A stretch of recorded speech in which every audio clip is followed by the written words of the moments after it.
கர்த்தருடைய பரிசுத்த நாமம் மகிமைப்படுவதாக. இந்த நாளிலேயும் கூட தேவ பிள்ளைகளோடு சேர்ந்து தேவனை நோக்கி பார்ப்பதிலே மிக்க மகிழ்ச்சி அடைகிறேன்.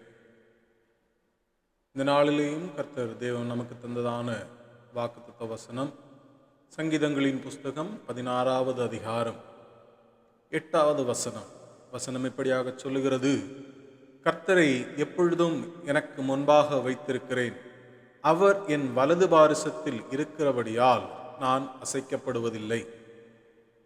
கர்த்தருடைய பிள்ளைகளே, இந்த வசனம் நமக்கு அருமையாக ஒரு வார்த்தை சொல்லுகிறது.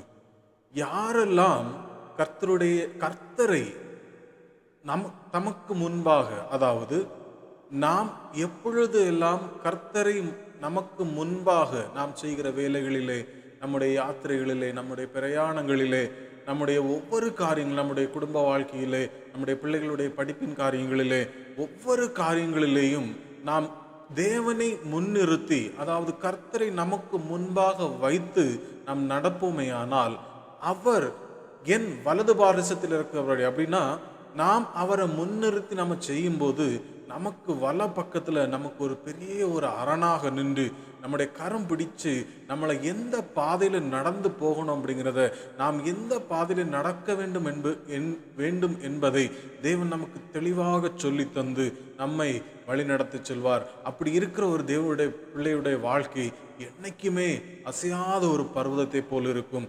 வசனம் அழகா தெளிவா சொல்லுது, கர்த்தரை எப்பொழுதும் எனக்கு முன்பாக வைத்திருக்கிறேன். அதாவது நம்ம எப்பொழுதும் எந்நேரத்திலும் நாம் அவரை மாத்திரம் நம்பி அவரை மாத்திரம் முன்னிறுத்தி போவோமே ஆனால், அவர் நம்முடைய வலது பாரிசத்தில் இருந்து நம்மை அசையாமல் நம்மை பாதுகாத்து நடத்தி செல்ல சர்வ வல்லமை உள்ள தேவனாக இருக்கிறார். இந்த வசனங்களினால் கர்த்தர் உங்களை ஆசீர்வதிப்பாராக.